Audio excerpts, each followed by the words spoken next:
بەناوی خوای گەورە سڵاوتان لێبێت بەڕێزان لە بەرنامی ئەمڕۆ باز لە ئەرکی هاوڵاتیان دەکەین لە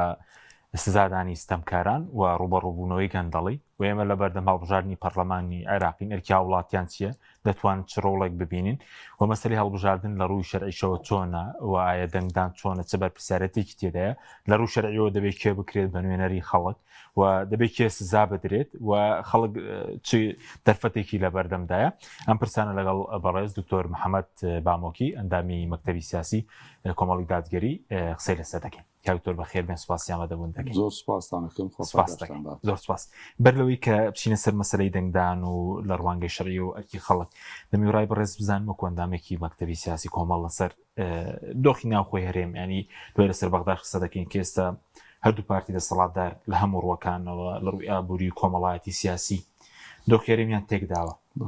سەرنجیەوە چی؟ بسم الله الرحمن الرحیم خۆی دەسەڵات و حکوومەت بۆ ئەوە دروست ئەبێ و دائەنرێ نوێنەرایەتی میلەت و گەل و هاوڵاتیان بکە بۆی کاروباری ئەوان بەڕێوەبەرێ سەرپەرشتی ئیش و کارەکانیان بکە ماف و حەقەکانیان جێبەجێ بکە ئەوەی کە ناکرێکەیە کە خەڵک خۆی هەمووی حکومەت بێ کۆمەڵی خەڵکە کاتە نوێنەر و نمایندەی خۆی بۆی کەواکو حکومەتدارێتی و بەڕێوەبردننی وڵاتەکە بکە بۆەوەی کەوا چی باشە و مەسلحەت و بەرژەوەندی خەڵکەکەیە ئەو حکومەتە بۆ هاوڵاتیانی بکە بەڵام بەڕاستی لەمەی ئێمە ئەگەر نەڵێم هەمووی پێچەوانەیە زۆربەی پێچەوانەیە یعنی ئەوەی کە ئیش کە نایکە ئیشی هاوڵاتی حکومەتەوەی کە نایکە ئیشی هاوڵاتی ئەوەی کە نایکە ئیشی هاوڵاتی ئەوەی کە ئەیکا بەشێکی باشی زەحمەت و عەزیەت و ئەرک و قورسایی دروستکردن لەسەر خەڵک بۆ نمونە یعنی حکومەت لە پارەی کارەبا جددیە وەریگرێ لە خەڵک لە پارەی ئاوا جددیە وەریگرێ خەڵک لە باج و زەریبە و مخالفەی مرور و ئەمانە حکومەت زۆر حکومەتێکی باش چکەوانە داهات بۆ حکومەت دێنێ بەڵام لەما خزمەتی هاوڵاتی بکە موچەی هاوڵاتی بدا خزمەت گوزاریەکان پێشکەشکە لە خوێندن پرۆسەی خوێندن لە تەندروستی لە لایەنە کۆمەڵایەتیەکان لە پێشینەی هاوسەرگیری بۆ گەنجان هەلی کار ڕەخساندن بۆ گەنجان تەعینکردن و دامەزاندنی ئەوانەی خوێندنیان تەواو کردووە خریجەکان لەمانە هیچ نییە بەرزکردنەوەی پلەی وەزیفی هیچ ئەمانانی وەکوڵی ئەم وڵاتە هەر نیەتیای ئەو شتانە ئیتر موچە هاتن ئەبێتە مژدەی گەورە وەڵام موچە دێ وەڵام موچە تەوزیعکری وەڵا خشتەی موچە ئەوە بڵاو کرایەوە وەڵای لە هەموو حکومەتی دنیا ئەوە شتێکی زۆر زۆر سەرەتایی و ئاسایی خەڵک ئیتر لای ئێمە بۆتە شتێکی عەجایب بۆتە مژدەیەکی گەورە بۆ ئەوەنە عەزیەتی خەڵک دراوە ئەوەنە خەڵک برسی کراوە ئەوەنە خەڵک مانوو کراوە ینی بەڕاستی تر خەڵک کەمترین خزمەتی پێشکەش بکرێ زەرکێکی حکومڕانیان جێبەجێ نەکردووە ناڵێ میجانەکەەوە قسە ئینساف نییە بەڵام بەشێکی باشی ئەرکەکانی خۆیان جێبەجێ ناکەن بەشێکی باشی جێبەجێ ناکەن مەسەلە بۆ نمونە ئەم هەموو مۆزەفە هەیە بەشی زۆری خەڵکی ئەم وڵاتە مۆزەفە ژیانی لەسەر موچەی باش ئێ کابرا 3 مانگ موچە وەرنەگرێ پێم ناڵی ئیشی حکومەت چیتر 3 مانگ کابرا موچە وەرنەگری لەولاش تۆ داوا بکەی لە مامۆسا بچێ دەرس بڵێتەوە ئێ باش هەر قوتابی جارێ ئەوەی کە ئەرکێکی ببێت تۆزێ پاس و تەکسی و شتێکی گەرەک بێ هەر ناتوانێت مناڵەکە بنێرێ بۆ قوتابخانە ئەم مامۆستا فەقیرە چۆن بچێ بۆ قوتابخانە چۆن ماڵ و مناڵی بەخێوکە چۆن جوابی ماڵ و مناڵی باتۆ مۆزەفی دائیرەکەی تر کارەبا ئەو مرورەکە کە پارە بۆ حکومەت پەیاکە ئیشەکەی یعنی بەچی بچێ وەزیفەکەی بکە کە کابرا مەسرفی ڕۆژانەی بۆ ماڵ و مناڵی پێ نەبی مناڵەکانی داوای خەرجی ڕۆژانی لێ بکەن ئەم لە بەردەمیانە ڕووزەرد ببێ و هیچی پێ نەبی باش بەس وەکو خواردنی موچە تاوان و حرامێکی گەورەیە لەلایەن دەسەڵاتدارانەوە من یەک حەدیثی بۆ جەرم و ئالەمەوە مەقیاس کەرە سەری کە نزیکە لەمە ئەگەر وەکو ئەمەش نەبێ پیاوێک دێتە خزمەتی پێغەمبەر صلی الله علیه وسلم ئەڵێ باشەی پێغەمبەر خوا ئەگەرێکی بێ ماڵەکەم لێ داگیرکە چی بکەم ئەوش لەمەی دەری ئەڵێ ئاخە دەی شەڕم لەگەڵەکات سیلاحی پێ و ئەم کوژە و شەڕم لەگەڵ ئەڵێ تۆ شەڕی لەگەڵاکە ڕوبەڕووی بەرەوە ئەڵێ جا ئەگەر ڕوبەڕوویمەوە یا من ئەوە کوژم یا ئەو منە کوژی یعنی ئەگەر وەزعەکە گەشتە ناڕەحەتی و هەر بە هەندێک تکا و ڕجاومانەوازی نەهێنا ئەڵێ جا قەیچێکە شەڕی لەگەڵا بکە ئەڵێ ئەگەر ئەو من بکوژێ چیم من دەرەجەم چییە من لێوا مەسیرم چییە ئەڵێ تۆ شەیدی ئەگەر من ئەو بکوژم ئەڵێ ئەو لە دۆزەخای مەسیری خراپ چکە ناحەقیەکە ولە شوێنی کا پێغەمبەر فەرمی لە حەدیثی صحیح من قتل دون مالی فهو شهید هەر کەسێک لەسەر دیفاعکردن لە ماڵەکەی کە بە زوڵم بە حەق بە زوڵم لێی داگیرکەن بکوژێ شەیدە باشە ئیسە خەڵک ماڵی داگیر ناکری ماڵی ناخورێ بەڵام ئەوە نهاتوە لە ماڵا لێوسەنێ بەڵام حەقەکە هی تۆی ناداتی ئەگەر بڵێن عوزرێکیش بۆ ئەم بێرینەوە بەشێ خەتای عێراقی تایە یەکاکە بە ئەم بە بەشەکەی خۆی خەتای نەبێ بەشەکەی خۆی خەتای نەبێ ئەوەنەی لە بەردە سایبیدا ئیسە بۆ نمونە سەرەتای دروستبوونی هەرێم لە سەرەتای ئینتیفازە و ڕاپەڕینەوە حکومەتی هەرێم دروست بوو کات ئەم داهاتوونە و توشتە نەبوو هەر هەندێک گومەر و گوشتێکی کەم هەبوو لەو کاتە معاشش نەئەدرا معاشش کەم بوو داعیناتیش کەم بوو خەڵک لێی نەیەکرد چونکە ئەوانش کار بەدەستن هەروەکو خەڵکەکە بوون ئەوانش بەرپرس بوون ئەوانش وەزیر بوون ئەوانش ڕئیسی حیزبەکان و مەکتەب سیاسی حیزبەکان بوون هەروەکو خەڵک بوو ژیانیان شتێکی فەرقێکی زۆر گەورە نەبوو بەڵام ئێستا فەرقەکە زۆر گەورەیە جیاوازیەکە زۆر جیاوازەکە زۆرە لەبەرەوە یعنی خەڵک 4 ساڵ جارێ ئەم انتخاباتێتە پێش تۆزێک هەم خەڵکێکە باشە پشتیوانی لێ بکە خەڵکێکیش کە درۆی کردووە لەگەڵا و خراپەی کردووە لەگەڵا سزای بدە ئەگەر لێرە نەیکرد دەیترەوە معنای خەڵکەکە خۆشی لە مافەکەی خۆی داکۆکی و دیفاع و پشتیوانی ناکە باشە بەس بۆچی هەندێک بڵین زانای ئاینی بەڕێز جێگەڵەوەی کە پۆستێکی سیاسی زانایەکی ئاینی بەڵام کەمتر تەرکیزیان لەسەرەوەیە بۆ نمونە خواردنی موچە حرامە تاڵانی زەوی لەلایەن دەسەڵاتەوە حرامە بردنی نەوت بە قاچە حرامە یعنی کەمتر تەرکیز دەخرێتە سەرەوە زیاتر ینی مەسەلەی هەندێک بابەتی دیکە من ڕووداوێکت بۆ بگەڕێمەوە کە لە ژیانی موسڵمانانە ڕووەدا ڕۆژێکیان معاوی کوڕی ئەبوو سوفیان کە سەحابەیەکی بەڕێزی پێغەمبەر بووە ڕەضی الله عنه وتارەدا کەوتارەدا ئەڵێ ئیسمعوا وئەطیعوا گوێ بگرن و بە گوێم بکەن کابرای خەڵەسێ ئەڵێ ناوەڵا نە گوێگرین نە بە گوێتەکەین باش حتا ئەوەی کە هەیە لا تەوزیع نەکەی بەسەر ئەوەی کە بڕیار بۆ بیدەیتەوە هەندێک شت لە موسڵمانان گرتووە یعنی هەندێک حەق بڕیار بۆ هەندێک شت ماڵ و شت تەوزیع کردی ئەو ڕای گرتووە ئەڵێ ئەوە نەهی تۆیە نەهی باوکتە بۆچی نایدی بە موسڵمانان بۆ دەستی بەسەرا گرتووە ئیتر معاویە ئەوە نەقسەی کابرا تو نەبێ رضي الله عنه لە میبەرەکەی دەخوار و تۆزێک بڵێ ئەچێتەوە شوێنێک لە پەنایەکە تۆزێکی پێچ خەڵک زۆرە تەزانم وەڵی ئیزەمە قسەی بە خەلیفە و تۆ تەواو حسابی تیاژ دوایەتە سەر میبەرەکەڵێ بەڕاستی من وتارمدا یەکێک لە ئێوە هەڵسا من خەریک بوو بە هەڵا بچم ئەو بۆی ڕاستکردمەوە زۆر سوپاسیەکەم نەخێر ئەوەی کە هەیە لە بەیت المالە نەهی منە نەهی باوکی منە نەهی زەحمەتی منە نە زەحمەت و ڕەنجی باوکی منە هی موسڵمانانە لەبەرەوە بڕیارماندا بەو شێوەی ئەو موسڵمانەوتی هی موسڵمانان و تەوزیع کرێ بەسەر موسڵمانانە یا شتێکە کەم کراوەتەوە کەم نەکرێتەوە لە موسڵمانان مەبەستە دەوەی بێدەنگی کار دروست دەکات بێدەنگی کاگەحمەی موفتیزادە قسەی جوانە دروست دەکات بەڵێ کاگەحمەی موفتیزادە ڕەحمەتی خوای لێبێ قسەی جوانە کافرمی زاڵم یەکەم جار کە دروستە بێ زوڵمەکە یەک نەفەرە 1000 نەفەر مەزلومن ئەگەر مەزلومەکان کە یەکەم جار دەسەبا بۆ زوڵم و خەتا لێی قبول نەکە ناتوانێت زوڵم بکە بەڵام جارێک و دوو جار و دە جار کردی و قبوڵیان کرد ئیتر زاڵمەکە وردەوردە چەکدار و پارە و دەسەڵات و هێز و شت کۆکاتۆ لە خۆی ئەو کاتار کەسێ قسە بکای کوشی هەر کەسێ قسە بکە زیندانێکە هەر کەسێ قسە بکە سزایەدا بەڵام ئەگەر لێی قبول نەکرێ ناتوانێت بۆیە ئەمری کوڕی عاس ڕەحمەتی خوای لێبێ کە رضي الله عنه كيك أصحابي بيغمر أفهمي الروم بين صفتي جوان يعني بين جم صفتي أنا ليه أو أنا ظلمي ملكة كان قبول معك ريقريا كان لظلم أمنعوا من ظلم الملوك لحمو كزبر هذا الذكار ترن لا وستان لبرانبري ظلمي باشاو قولو سروك كان يعني بو يسيرك مثلا أوروبا ملتي زندون كظلم قبول معك أنها يعني سەرۆک و دەسەڵاتدار و پاشا و مەلیکان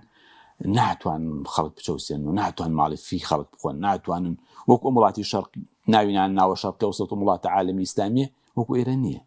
ئێرە چونکە زۆربەی کاربەدەستەکان بە ناحەق ئەبنە سوڵتە ئەبنە دەسەڵات یا بە ئینقلاباتی عەسکەری یا بە پشتیوانی غەرب و شەرق یان بە هەندێ شێوازی تر لەبەرەوە پشتیوانی خەڵکیان نییەوە بە شێوەیەکی مەشروع و ڕاست و دروست نەبوونەتە سەرۆک ئەزان ئەو دەسەڵاتە لە دەستیان بچی نایەت و ئەو بە فرسەتێک ئەزان بۆ خۆ دەوڵەمەندکردن و خۆ گەورەکردن بۆیە هیچ کات خەڵک پشتیوانیان لێ ناکە ئەوەش کە تۆ ئەبینی ئەو وڵاتانەی ئیسە مەساوکو و میسر و ئەو وڵاتانە کە سەرۆکەکانیان ڕۆشتن خۆ پێشاکە لە دەسەڵات هەبوون دایمە لە ساڵ 99 هێنا لە انتخاباتە ئەی بۆ کە شەعب لیان هەڵسا بۆچی کەس نەبوو پەنایان با ئەگەر ئەو لە ساڵ 99 شەعبی لەگەڵایە ئەی بۆ وای لێهاو حوسنی مبارەک عەلی عەبدوڵڵا ساڵح بۆ وای لێهاو زین العابدین بۆ وای لێهات بەشار ئەسەد بۆ وای لێهات کەس نەیزانی نزیکەکانی خۆشی جێڵاکە ڕای کرد ناوان نییە لەبەرەوە بێ خەڵکی ئەم وڵاتی ئێمە ژووری هەبێ هەموو جار نەخەڵەتێ 20 ساڵە خەڵکی وڵاتی ئێمە چەند 30 ساڵە خەریکە بۆ 30 ساڵە چێ خەڵکی وڵاتی ئێمە ئەخەڵەتێن دێ هەر 4 ساڵ جارێک کۆمەڵە درۆی تازەی بۆکەن درۆ کۆنەکان گەرمەکەنەوە ئەم جارە بەڕاستی بەڕاستی ئەم درەی خەڵەت یێنێ بۆ 4 ساڵیت ئەوە بەرهەمینەوت بۆ ممانەبی ئەوە خەڵک هەمووی بەشدارە لە داهاتی وڵاتە ئەوە خزمەتگوزاری ئەوەی نەمان کردووەیکەین تەعینات و گەنج و مشکلەی گەنج و گەنج نەچێ بۆ ئەوروپا ئەوە هەمووی چارەسەرەکە هەر ئینتخاباتەکە تەواو بوو بەیانی هەوا قسەیەکە و کراوە کاتی هەڵبژاردن کراوە هەڵ وەختی هەڵبژاردن بوو گەرم بوو بێنە قسەی عاتفیمانە کرد قسە خەڵکمان ناوێ هەر خۆی وتی خۆی یانی نامە ئێمە بۆی دروستکەین باش بەس بینی سەر ئەرکی هاوڵاتی چییە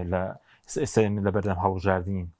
دەکری هەڵبژاردن وەکو ڕێگەیەک بۆ لابردنی ستەم نەعەدالەتی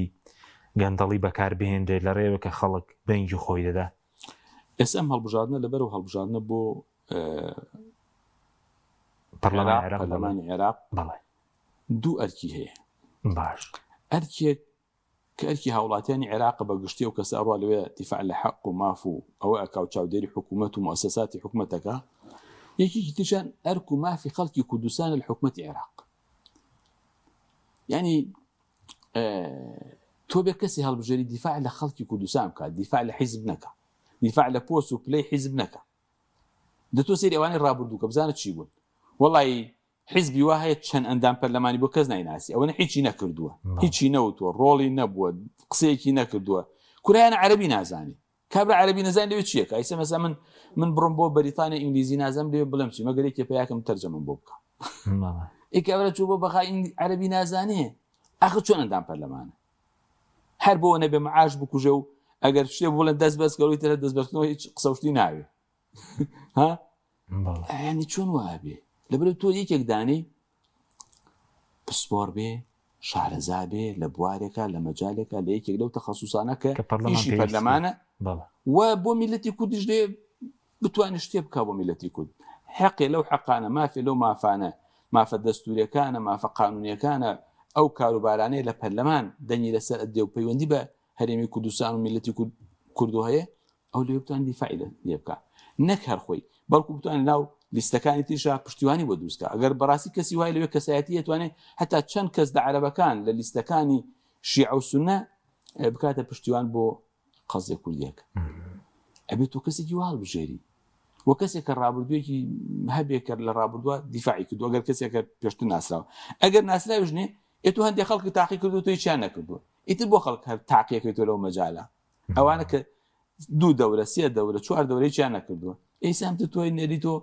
یعنی هەر بۆ معاش خواردن و هەر بۆ معاش کوشتن ئەوەتە ئیسە خەڵک 3 مانگ و 4 مانگ معاش وەرناگری ئەو لێ ماشەڵڵا لێ معاشەکەی خۆی دایم لەسەری مانگا وەرەگرێ بێ مشکلە و قسەی زلیشەکە دەژڵێ گەرموچە لە بەغاوە بدرێ خراپە ڕاستە قسەی زلزلەکە ئەوەی چێ بۆ بەغا وابکە وابکەوە خاینەوە خۆفرۆشەوە ئەوەی ئەی بۆ خۆ لێوەریەگری پیاوی چاکی نیشتیمان پەروەری بەڵێ بەس وەکو ئەرکی ینی تاکیش ئەنی هەر هەڵبژاردنەکەی بکرێت دەرفەتێک بۆ ئەنی سزادانی ستەمکار یاخود ینی مەسەلەی ڕوبەڕووبوونەوەی ستەم چەند ئەرکێکی ئاین ینی بەشێکی زۆری ئاینی پیرۆزی ئیسلام تەرخانکرا بۆ مەسەلەی ڕوبەڕووبوونەوەی ستەم و ستەمکار و خراپەکاری و گەندەڵی من دووسێ حەدیثم پێشا باس کرد بەڵێ یەکێکی تر لەوانە ئەوەی کەوەکو ئێمە قورئان لە ئەوڵ بۆ ئاخر بیخوێنینە قورئانی پیرۆز بۆ زۆری لە فەرمودەکانی پێغەمبەر صلی الله علیه و سلم یەکێک لەو بابەتانە کە زۆر گرنگە ڕوبەڕووبوونەوەی زوڵم و دیفاع لە مەزلوم تو ڕوبەڕووبوونەوەی زوڵم و دیفاع لە خەڵکی مەغەدر لێکرا و مەزلوم و مەغدورە. پێغەمبەر خوا فەرمێ انصر أخاك ظالما أو مظلوما. براکە ظالم بوو یا مەزلوم تۆ دیفاعی لێ گوتن ئەو مەزلوم و دیفاعی لێ بکەن ئەی ظالم فەرمووی دەستی بگرە بێ نێڵی زوڵم ڕێگەی نەدەی یعنی باشترین موقف و نەرمترین موقف لەگەڵای بێ دەستی بگری ڕوبەڕووی بیتەوە بە هەموو شێوازی. ئەوە تحدیث گوتمان هەتا گەشتە باسی شەڕ و ڕوبەڕوونەوە بە شەخسیش ڕوبەڕووی بێتەوە. وەڵڵی ئەم زاڵمانە خەڵک ڕوبەڕوویان بێتەوە ناکەن بەس کە ڕوبە ینی بیرت دێ حوسنی مبارەک پێشەوە مزارەکە سەرەتاوەتی کاکە ئێمە فلان حکومەت و فلان حکومەت نین ئاو خەڵک مزارەمان لێ بکە بەس مەمان کوژن ئەمانێکمان بەنی ئێمە سوڵتە دەستیمەکە. عمەر کەسێکیان بوو ڕئیسی جیهازی مخابرات و شت بوو حوسنی مبارەک قسەی شوێنی خۆی پێشە هەڕەشەیە کرد دوایەکە داوای کرد ئەمانی بەنی ئەو سوڵتە دەستیمەکە بەس ئەمانی بەنی ئاوایە ینی بەڕاستی زاڵم ترسنۆکە ئەگەر خەڵک ڕوبەڕووی ئەگەر خەڵک ڕوبەڕووی زاڵم ترسنۆکە. ئێستا مەسەل جوولەکە سێرەکە ئەو جوولەکە کە مسلمانانی حەماس ڕوبەڕوویان بوون چۆن لە دەڵاوەکان ئەو پشتمیریانە گەن و دەرێن لەناو دەڵاوەکە پشتی دەریەگری بەڵام کاتێکە لە بەرامبەری ژن و مناڵ و فەقیر و ژارە چەند زاڵمن خەڵکە کوژن بەبەرچاوتووە و لە قەڵکە دەن و ئەنی ئەنواع ئەشکال ئەشکەنجە و ئازاری ناڕەحەتی خەڵک. کابرا وەزیرەکە چووە لە سزنەکە قسە بە بەرغوثیەڵێ بەرغوثی پیاوی وا گەورە لە عالەمانی پیاوی وا ئازا و بە هەڵوێست و گەورە ناکەت تۆ وەزیرێکی چوو کابرا لە سزنای لەوێ قسەی پێ بڵێ وەکەی ئازایەتی شەتە ئەوی ژۆک و تۆ ئازاد بێ بزانم تۆ قسەی پێ بڵێ ها لەبەرەوە ئەگەر خەڵکی مەزلوم دیفاع لە خۆی نەکا زاڵمەکە بەزەی پێیان نایەتەوە. زاڵم قەت بەزەی بە فەقیر و مەزلوم و مەغدورە نایەتەوە بەس یەک کات ڕائەوەسێ سنوورێ بۆ زوڵمەکەی دانێ کە مەزلومەکە دیفاع لە خۆی بکە باش کە مەزلومەکە هەڵسێ دیفاع لە مافی خۆی بکە زوڵم قبول نەکا ناحەقی قبول نەکا خەتا قبول نەکا لە زاڵمەکە کە زوڵمی لێکا ئەو کاتە زاڵمەکە ئەوەسی سنوورێک بۆ زوڵمەکەی دانێ دایمە ژوا بوو. ئێستا مەسەلا حکومەتی بەعس ئێمە مناڵ و گەنج بووین مەسەلا زۆر زوڵمێک لە میلەت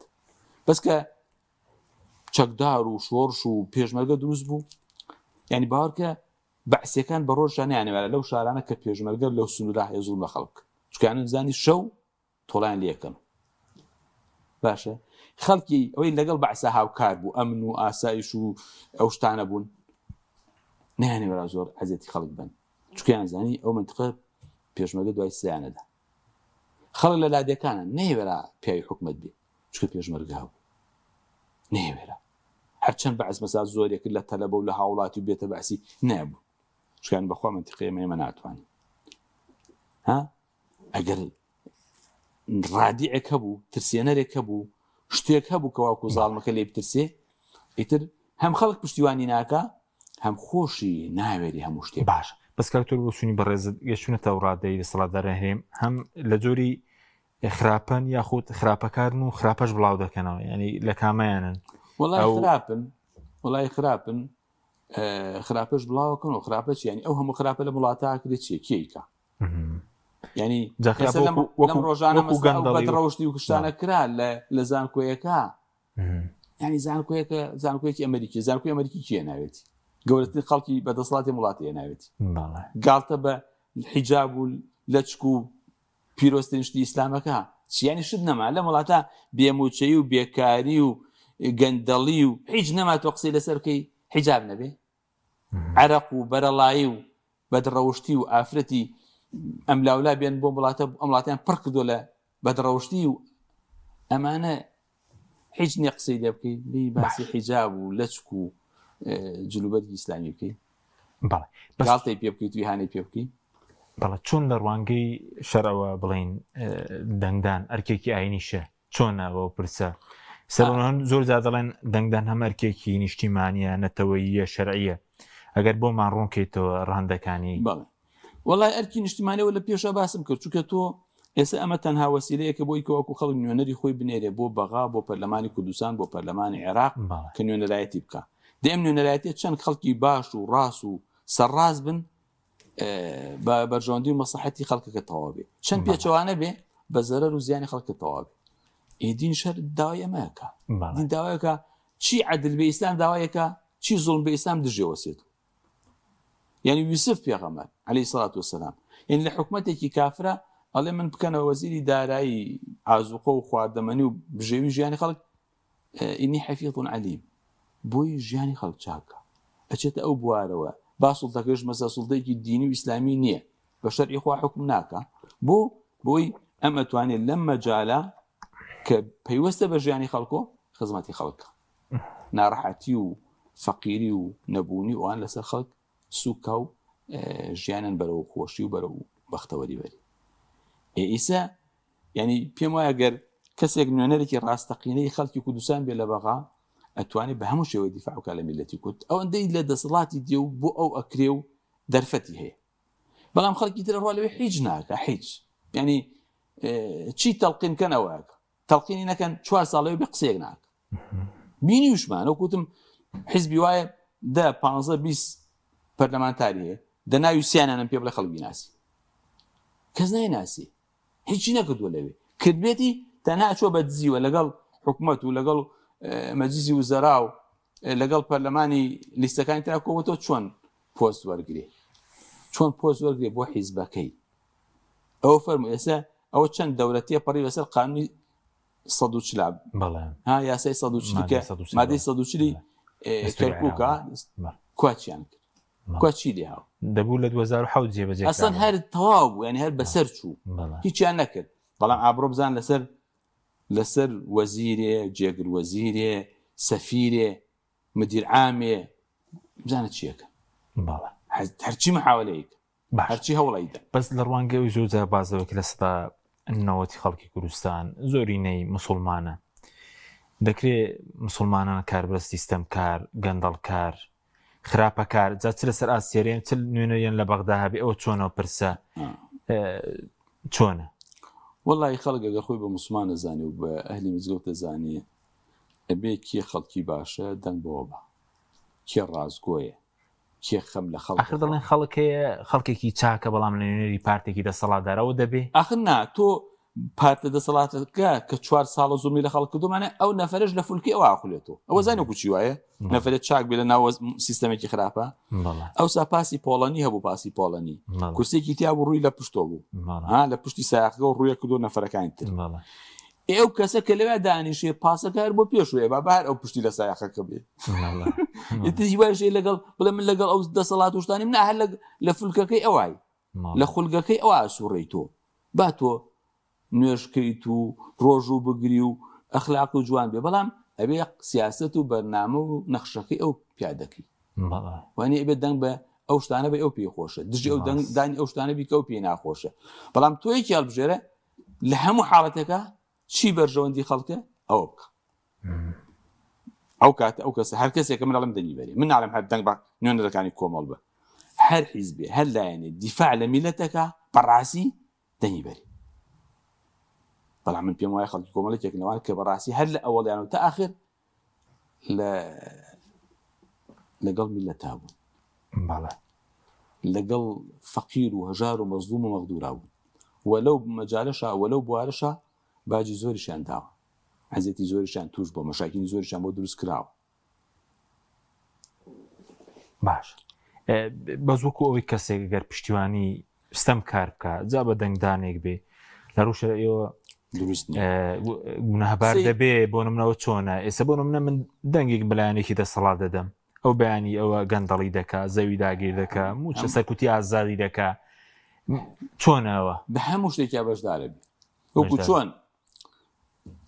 پێغەمبەر فەرمووی من دل على خير فلو مثل أجر فاعله هەر کەسێ چاکەی نیشانێکی بە کەسەکە چاکەی کردوتە بەخۆ خێتێ وەلا فەرمووی هەر کەسێ چاکەیەک دابێنێ هەر کەسێ ئیشی پێ بکە ئەم بەقەدەر ئەو خێری ئەگا بێ ئەوە لە ئەجری کەمێت بەڵام هەر کەسێ خراپەیە دابێنێ هەر کەسێ ئیش بە خراپەکە بکە ئەم نەفەرە داهێناوە هەر چەند خەڵک ئیشی پێ بکە بەقە هەموویان گوناهی ئەگا گوناهی ئەوانش کەم نابێت کاتێک کە تۆ دیفاع لە یەکێکی لێوە خراپەکە تۆ گوناهت ئەگا بەقە ئەو لە گوناهی ئەوش کەم نابێت قسەیەکێک لە زانایانە بیرم نایەت و ناوەکەی کێیە ئەفەرمێ ئەگەر زاڵمێک بینی لە سەحرایەکی چۆڵەوانیە ئاویتیانە بوو خەریک و ئەخن کالەتن تینوانە تۆش ئاو پێ بوو مەیدەری زاڵم با بخنکی يعني ظالمون خرابة ولا حديث في عمر في المية صلى الله عليه وسلم كات نفر أمري دون نفر إما مستريح أو مستراح منه يا نفرك خوي إسراحتي كدوة يا خلق إسراحتي عن كدوة لدس جافر المستريح شيء مستريح ويكسي باشا كأمري يتر خوي بس عسودة بي وخلق خفتي بوقوا ودعاء خير بس مستراح منه شيء عزتي خلقي داو عزتي أجلي داو عرزي داجر كدوة أمري كدوة كأمري هرچی ئەو زڵمانە کوردی گشتی کۆتاییدی باش بەس کاکتۆر بە بچوونی بەڕێزەنی پشگیری ستەمکار دوڕوو هەیە ڕوویەکی بڵین دنیایی کە دەبێتە مای نەهامەتی بۆ خەڵک وە ڕوویەکی دوا ڕۆژ و قیامەتیش ئاینی مشکلە گەورەکە لە قیامەتە ئێستا دنیا ئەو چەند ساڵە لە ژیانە زوڵمەکە لەوانە جاری هەر عمرشی بەردەوام نەبێت لەیەکەوێ ینی ئینقلابی ڕووەدا گۆڕانکار و دار ئەبێ بەژێرەوە بەڵام بڵین کابرا هەر زوڵمشی کرد تا کۆتایی ژیانی یخۆ دوای ئەمرێ بەڵێ مەوەسمەکو هاوڵاتیش بەرپرسیارەتی دنیاەکەوەیە کە کێشە و مەشاکیل بۆ خەڵک دەروزەکە کاتێک کە پشتیوانی ستەمکار دەکەی وایە لە قیامەتی شەر لە قیامەتی شەر خەتابارە بی چون کابرا نییە لە حەدیثی پێغەمبەر هاتووە ئەفەرمی ئەزانی مفلیس چییە کێ تیان مفلیسەوەی پارە و پولی نەبێ فەرمی نا مفلیسەوەی نوێژ و تاعاتی زۆری دۆک ئەم خەڵکی عەلی مزگەوتی خۆمانە بەڵام ماڵی ئەوی خواردووە زوڵمی لەو کردووە جنێوی بەو داوە عەزێتی ئەوی داوە پشتیوانی زاڵمی کردووە چاکەکانی ئەدرێ بەوانەی حەقی خواردوون ئەگەر چاکەکانی تەواوی نەکرد خراپەی ئەوان دی ئەخرێت ها کابرا بە خەتاکردن بەرامبەر بە خەڵک ئەبێتە مفلیس لە قیامەتار چەند نوێژ و تاعەتیش هەیە موانەیە ئێستا هەر نوێژ و تاعەتی کردووە بزانیت هەموو شتێکە نوێژ و تاعەتەکە بەڵام لە بەرامبەرا خراپەی زۆرشەکە وە لە هەموو خراپەی گەورەتە وەکوتم زوڵمە ناحەقیە مافی خەڵک خواردن پێغەمبەری خوا فەرمی شەهید خوا لە هەموو تاوانەکانی خۆشە بێ مافی خەڵک نەبێ شەهید کە لە ڕێی خوا شەهید بۆ بەڕاستیش ڕاستیشی کردووە ماڵی خەڵک حەقی خەڵک مافی خەڵکی لە سەر بێ خوا لێی خۆش نابێت خوا لەو بەشەی خۆش نابێت حەدیثی صحیحە پێغەمبەری خوا باش بەس خەڵکێکی زۆر هەیە بڵێن بەردەوام خەریکی جەماعەت و کاری خێر و حەج و عەمرە و خێرخوازی بەڵام لەگەڵ دەسەڵات و پشتیوانی ستەمکارەکەەوە چۆنە ئەوە هەر شتە بەجێی خۆی بەڵام زوڵمەکە گەورەیە وەکوتمێتە ئەوە من حەدیثی مفلیسەکەم بۆ خوێندیتەوە ینی پێغەمبەری خوا لە حەدیثێکی تر ئەفەرمێ نەفەری وا هەیە کردەوەی ئەوەنە گەورەی هەیە لە نوێژ و تاعات وەکو جەبەلی تیهامە وەکو کەشی ئەورامان گەورە بەڵام کەشە و تەنها بێتەوە کە لە شوێنێکە کەس نابینێ گوناحەکە خوا کردەوەکانی ئەمە پوچی کردووە یعنی کابرا لەم لاوە دێ نوێژەکە و پارەدا بە فەقیر و چیچی لەو لاوەچی دیفاع لە زاڵمێکە قوت و ژیانی ئەم خەڵکەی دەست بەسەر ئاگرتووە هەموو خەڵکی فەقیر کردووە هەموو مافی خەڵکی خواردووە هەموو خەڵکی داما و هەموو هەرچی عایلە لە یەک جیابن و ئەم سەبەب ببووی ژن و پیا و لە یەک جیابنەوە مناڵەکان لەگەڵ باوکیانە تێکەچن هەمووی خەتاکە خەتای ئەوەی کەواکو ئەو دەسەڵاتە عدل نێو زاڵمە دێ ئەم چۆ پشتیوانی لێکە درۆی بۆکە دیعایی بۆکە ماڵ بە ماڵە گەڕەدەنی بۆ کۆکاتۆ ئێم درۆ چییە هەنی زۆر عیبەسایت بەڕاستی من مەلام بینیوە ینی دیفاع لێ حیزبێکی دەسەڵاتەکە ئەمە وایە ئەومە وایە زانای بەسەر وەڵڵا عیبە ئێمامەسا تۆ ناتوانانی حەق ڕۆشنکەی تۆ بۆ فەلیەقول خەیر ئەو لیەصمت ناتوانانی چاکە بڵێ دەبێ دەنگ بە بەڵێ باش بابینە سەر ئیسلامیەکان وەکو ئیسلامیەکانی کوردستان بڵین خەڵک بپرسێ سوودیان چی بووە لە ڕووی پەروەردەوە لە ڕووی کاری خوێرخوازیەوە لە ڕووی سیاسیەوە سوودیان چی بووە بڵین وەڵای ئیسلامیەکان هەر بە کورتی بڵێن ئەگەر سوودیان نەبوو بێ جارێ زەرەریان نەبوو ینی هیچ قازانجێکیان نەگەیاند بێ زەرەریان لە وڵات و نیشتیمانە نەدا ئەمە یەک بەڵام سوود و قازانجیان زۆر بووە ئەو قیەم و ئەخلاق و دین و بەها جوانە نەماوە لە وڵاتە ئیسلامیەکان سەبەب هۆکارن بووی ئەو خزمەت گوزاری بێ بەرامبەرە دەستگا خێرخوازیەکان کردوانە ئیسلامیەکانە ئێسەشی لەگەڵا بێ حکومەت و دەسەڵات دەستگای خێرخوازیان دروست کردووە بەس ناتوانێت بەقە ئەو دەستگانە کە خەڵک و هاوڵاتیان یارمەتیەدا کە هی ئیسلامیەکانە خزمەتی خەڵک لە ڕووی ئەخلاقەوە ینی بەڕاستی زۆر جار هەندێک خەڵکن کە ئیسلامیش نیندان بەم حەقەتانن ئەن ئەگەر حیزبە ئیسلامیەکان نەبوونا ئێستا ئەم قیەم و ئەخلاق و بەها جوانە ناو میلەتە هەیە نەمابوو چکە خەڵکی تر هیچ بەتەنگ ئەو شتانەوە نییە هیچ گوێی لەو شتانە نییە بەڵکو جاری وایە پێچەوانە و بە ئاراستی پێچەوانش کارەکە لەسەر ئەو شتانە ئێوە خەڵکە موسڵمانەکە و ئەهلی دین و مەلا و ڕێکخراوە ئیسلامیەکان و حیزبە ئیسلامیەکانن ئەم ئەخلاق و پەروەردەی دین و ئیمان و عەقیدە و بیر و باوەڕ و نوێژ و تاعەت و شتە کۆمەڵایەتی جوانەکانی میلەتیان هێڵاوەتەوە و پارێزگاریان لێ کردو. بەڵێ ئەی لە ڕووی سیاسیەوە بڵین تایبەتمەندی ئیسلامیەکان لە ناویشاندا کۆمەڵی دادگەری لە ڕووی سیاسیەوە کرد باسی تایبەتمەندیەکانمان بۆکەی چۆنێ برسە ڕۆڵیان چی بووە لە نوێرایەتیکردن لە پەرلەمانی کوردستان لە ڕێگری لە خراپە لە پەرلەمانی عێراق. وەڵای ئێمە ئەو پەرلەمانتارانە کە بوونمانن بەڕاستی سەرڕاست بوون ڕازگۆ بوون و هەندێشتی بوێرانە کراوە پەرلەمانە ئیسلامیەکان سەرمەشق و پێشەنگ بوون تایە. مەسەلا بۆ یەکەم جار کە ڕئیسی حکومەت پرسیینەوەی لەگەڵا کرا لیستی کۆمەڵی دادگەری و کۆمەڵی ئیسلامی هێنایە پەرلەمان و هەندێک وەزیر ئێوە قولینەکە ئێمە بوو فراکسیۆنەکەی ئێمە بوو بە پشتیوانی پراسی بەڵام پرۆژەکەی ئێمە بوو و هەندێک پەرلەمانتاری ئێمە لە پەرلەمان دەرکرا و سیقەی لێسەنرایەوە و ئەوانە ئەوە لەسەر حەقوتن بوو خەڵکی تر هیچ تووش ئێمە نەبووە. ئێمە مەسەلا دووشتمان کرد کە ئەوکو لە سابقەی نەبوو لە کوردستانە جارێکیان لە حکومەتەکە کە هەر هەندێک وعد دوشتی گەورەی دابوو لە سەرتاوە دوای وای نەکرد ئێمە پێش تەواوبوونی دەورەکەی لی کشاین و وەزیرەکانمان کشاندۆ باشە یەکی کشان ئێمە ئەم ئینتیخاباتی ڕابردووی کوردستان کە زانیمان ڕێک خراوە و دیزاین کراوە هەر نەچوونە پەرلەمان سێ پەرلەمانتاریشمان هەبوو نەچوونە پەرلەمان ئەو نەفەرش مخالەفەی کرد ئەوشمان ئێمە لە ڕیزەکانی خۆمان دوورخستو معنەوەیە یعنی کۆمەڵ هەڵوێستی هەبوو هەڵوێست نییە ئەگەر خەڵک متمانەی زیاترتان پێ بکە دەتوانێت ئیشی زیاتر بکەن یاخود زۆر جار پرسیاریەوە دەکرێت ئەگەر کۆمەڵ لەڕووی هەڵبژاردنەوە بەهێز بێ کاریگەری بێ لە بەسەر بەهێزبوونی بواری پەروەردە سنتەرە پەروەردەیەکانتان کاری خێرخوازیتان کاری ڕاگەیاندنتان کاریگەری دەبێت. بەڵێ چونکە تۆ بێت لەم ئیشانەوە کە ئیسە کۆمەڵێکا بە حەجمێکی لە چوارچوێکی بچووکترا کە بە ئیمکاناتێکی زۆر مەحدود و زۆر بچووک خزمەتی گەورەکە ئێگەشتی گەورە و حکوومەت و وەزارەت و ئەوانی لە بەردەسابێشتی زۆر گەورەتی پێکری یعنی ئێمە ئیسە وەزارەتمان نییە یعنی ئەو مؤسسە تەندروستیانەمان ئەو خزمەتە گەورانە لە شارەکانە پێشکەش بە خەڵکەکە یخۆ ئەگەر حکوومەت و وەزارەتی سەحەمان لە بەردەسابێ و بە سەلاحێت و دەسەڵاتی تەواوە ئەتوانین زۆر خزمەتی گەورە بکەین. ئەم شتێکی ئێمە ئێڵین ئەو کاتەڵین بە جیاوازی نەبێ بە فەرق و جیاوازی نەبێ با یەکسانی هەبێ بە هەلی کار بێ با بە پێی تەخەسوس و پسپۆڕی و شارەزای خەڵک دامەزرێ خەڵک مەسئولیت و بەرپرسیارەتی وەرگێ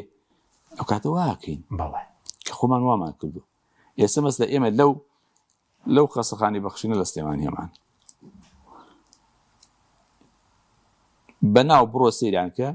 بەشی هەرە زۆری کارمەندەکانی و دکتۆرەکانی وانە کۆمەڵی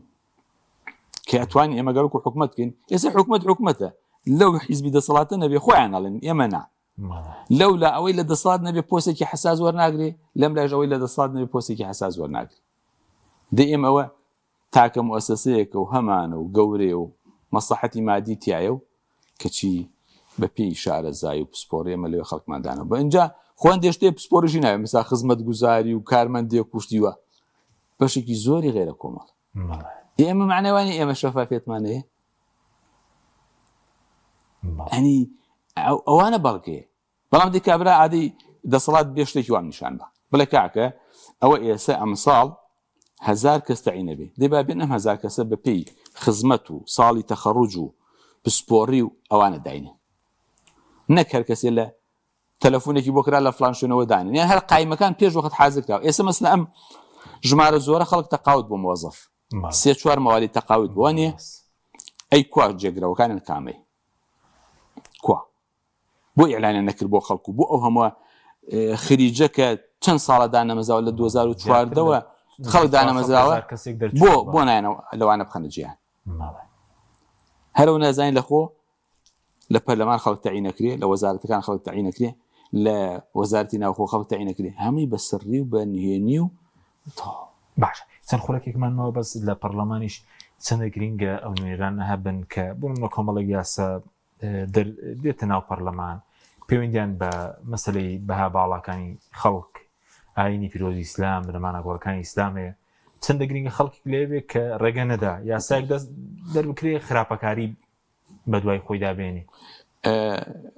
ویستیان کاتێ ڕەشنووسی دەستوری هەرێم قسەی لەسەرکرا ئەو دوو حیزبە ئیسلامی واغزام و کاتە بزوتنەوەش نوێنەریان هەبوو سێ حیزبە ئیسلامی ئەمانە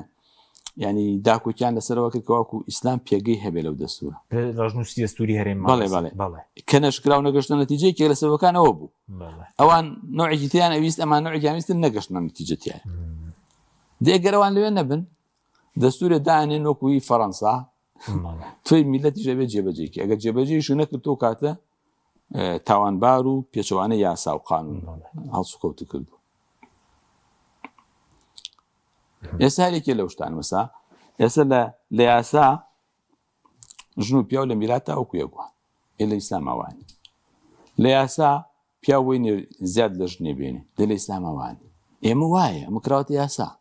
ئێستا کابرا کە وێژنی دووەم بێنێ بچێت لە کەرک و ماری بڕێ لێرە مەجالی نییە میراتە مەسا ژنەکە لە من بە قانونێکم بە قانون تر بەخۆ پیاوەکە یەکەوێ تەواو ئیتە ئەو مامۆسانش کە ئەو هەموو مامۆساشێ لەگەڵ دەسەڵاتای تریچ قسەیان نیە لەوێ نازم بۆ قسەیانی چ قسەیەکەن لەوێ وەکو کۆتە پرسیاریشم وەکو ئەرکی هاوڵاتیان و وەکو ئەرکێکی ئاینیش لەبەردەم هەڵبژاردنین چیان پێ دەڵێ بە هەموو هاوڵاتیانی کوردستان ئەم دەرفەتە بۆ پەرلەمانی عێراق 4 ساڵی کە دووبارە نابێتەوە کە خۆتان ئاگادار ئەرکی پەرلەمانی یاسادانانە کارکردن بۆ فەکانی خەڵک جێبەجێکردنی بەڵێنەکانە وڵای خەڵک لەبەرەوە هەندێک دەرفەت هەیە 4 ساڵ جارێک دووبارە بێتەوە تۆ بێ لێرە زۆر بە ژیرانە بە عاقڵانە بە دیندارانە بڕیار بدەیت یەکێک نەیە بە 50,000 بۆ خەڵەتێنی ئەوە بەڕاستی و کوایە بیعودینە و بعرض من الدنیا وایە 4 ساڵ زوڵمی لێکا بە 100,000 گشتی لە بیرە باتوو بە 150,000 گشتی لە بیرە باتوو یا بە معاشێکی 100,000 بۆ یەبرێتەوە کە هەر پارەکەی خۆیەتی بردوێتی ئێستا کا بە منەت بەسەریوە لەبەرەوە بێ هاوڵاتی هەڵوێستێ بێ ئەگەر تۆ ناتوانانی سزای زاڵمەکە بدەیت دوای گلەی مەکە کاکە مەعاش نادەن خزمەت گوزاری نییە ئەوە نیە ئەوە نیە ئێوە من و تۆی وامان کردوت ئەوە هاوڵاتی وای کردوت ئەو خەڵکەیە کەواکو یا ناچێ بۆ دەنگبان لە دژی ئەوان سزا بدا یا چێ دەنگەدا و دەنگ بەوانەدا ئەو خەڵکە خۆیەتی ئەو شتەکە جاری واشە یعنی ئەم قسە بە خەڵکە فرۆشێتەوە ئەلە کاکەوەی مە خەڵک دەین پێداوی خەڵک دەی نەداوە بە ئیسلامیەکە لەوانەیە لەوێ قسەکەی ئەو جێی هەبێ ئەگەر وابێ بەڵام ئەگەر خەڵک دەنگ با بەوانی ڕازگۆن و ئیسلامین و ڕازگۆ بوون لەگەڵیانە و ڕازگۆ بن لەگەڵیانە ئەوانش ناتوانەوە هەمووە قسە بکەن جێگەی قسەیان نابێت و کاتی خۆی لە فەلەستینە کە انتخابات کرا لە غەزە جەماعەتی حەماس بردیانەوە 2006 محمود عباس و عرفات ینی هیچیان نەما خۆیان ینی پاشەشیان کرد تەواو ئەگەر خەڵک دەنگ بە حیزبەکانی ئۆپۆزیسیۆن بدا ئەوان خۆیان چی قسەیان نامێن مەگەر ئەو قسە بێکاوراتی وڵا کورسێکیشمان بێ هەر دەسەڵاتمانە ئیتەوە کاتەوە باسێکی ترە کە پێم وانێ وابێ ئەگەر خەڵک هەمووی ئەوانی نەویست یا زۆربەی ئەوانی نەویست ئەو کاتە چەکداروشتی جوان نامێنێ سوپاس دەکەین دکتۆر محەممەد بابۆکی ئەندای مەکتەبی سیاسی کۆمەڵ یادگەری سوپاسیان بەدەبوون دەکەم سلامت سوپاس بە بینێرانی بەڕای سوپاس باوەکارانم خواتان لەگەڵ